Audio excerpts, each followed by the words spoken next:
हर हर महादेव। श्रावण मास महात्म का आज 18वां अध्याय सुनिए। सनत कुमार बोले, हे भगवान, हे पर्वतनाथ, हे भक्तों पर अनुग्रह करने वाले, हे दयासागर, अब आप 10वीं तिथि का महात्म बताइए। ईश्वर बोले, हे सनत कुमार, श्रावण मास में शुक्ल पक्ष की 10वीं तिथि से यह व्रत आरंभ करें। पुनः प्रत्येक महीने में शुक्ल पक्ष की 10वीं तिथि को यह व्रत करें। इस प्रकार 12 महीने में इस उत्तम व्रत को करने बाद में श्रावण मास में शुक्ल पक्ष की 10वीं तिथि पर इसका उद्यापन करें। राज्य की इच्छा रखने वाले राजपुत्र, उत्तम कृषि के लिए कृषक, व्यवसाय के लिए वेश, पुत्र प्राप्ति के लिए गर्भधारिणी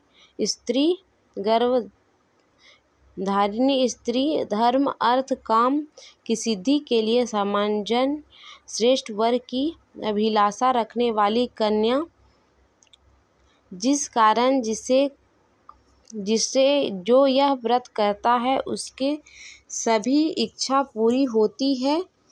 इन सब तथा इनके अतिरिक्त अन्य लोगों को भी इस 10वीं व्रत को करना चाहिए।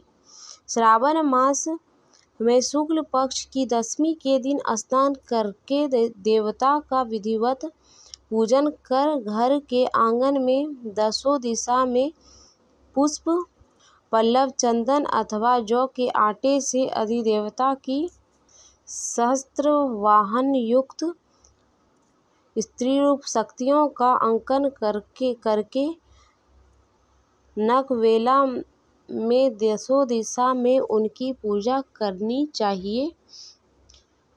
हे मुनि श्रेष्ठ, इस क्रम से प्रत्येक महीने में 10वीं तिथि का व्रत सदा करनी चाहिए और 1 वर्ष तक करने के अंतराल उद्यापन करना चाहिए। अब पूजन की विधि कही जाती है। सुवर्ण अथवा चांदी अथवा आटे से ही 10 दिशाओं को बनाएं। उसके बाद स्नान करके भली भांति वस्त्र भूषण से अलंकृत होकर वधू बांधवों के साथ भक्ति पूर्वक मन से 10 दिन देवताओं का पूजन करना चाहिए। घर के आंगन में क्रम से इन मंत्रों के द्वारा देवताओं को स्थापित करें।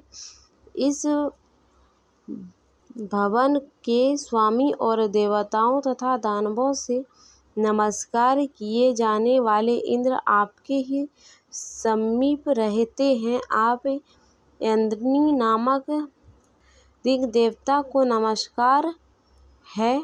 आप ही आश्रय लेकर वे धर्मराज सभी लोगों को दंडित करते हैं, इसलिए आप स्वयंवनी नाम वाली हैं। यह आप मेरे लिए उत्तम मनोरथ पूर्ण करने वाले हो।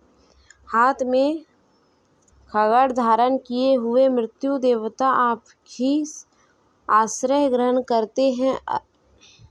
आप धन्य हैं, स्वामी कुबेर के साथ अधिष्ठित हैं, अतः आप इस लोक में उतार नाम से विख्यात हैं। हमें शीघ्र ही मनोरथ प्रदान करके आप निरुत्तर हो। हे ऐसानी, आप जगत के स्वामी शंभु के साथ सुशोभित होते हैं। हे शुभे, हे देवी, मेरे अभिलाषाओं को पूर्ण कीजिए। सभी नक्षत्र ग्रह तारागण तथा जो नक्षत्रताएं हैं और जो भूत प्रेत तथा विद्ध करने वाले नियामक हैं, उनकी मैंने भक्तियुक्त मन से भक्तिपूर्वक पूजा की है। कुमकुम, अक्षत, तांबूल, दान मान आदि के द्वारा भक्तिपूर्वक मन से उन रात्रि को सुखपूर्वक व्यतीत करके प्रातः काल प्रतिमा की पूजा करके ब्राह्मणों को प्रदान कर देनी चाहिए। इस विधि से व्रत को करके क्षमा प्रार्थना तथा प्रणाम करके मित्रों तथा प्रिय बंधुओं को साथ लेकर भोजन करना चाहिए। जो मनुष्य इस विधि से आदरपूर्वक दशमी व्रत करता है वह सभी मनोवांछित फल प्राप्त कर लेता है। विशेष रूप से स्त्रियों को इस सनातन व्रत को करना चाहिए, क्योंकि मनुष्य जाति में स्त्री अधिक श्रद्धा काम नापरायण होती है।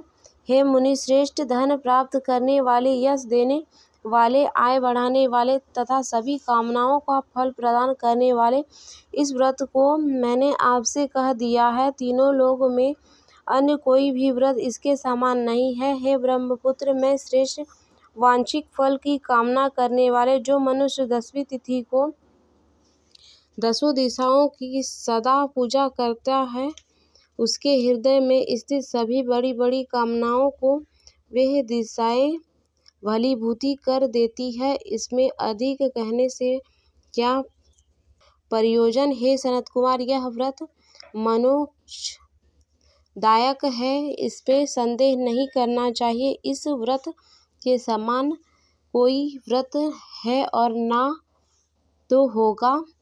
तो ये थी श्रावण मास के 18वां अध्याय जो कि समाप्त हुआ।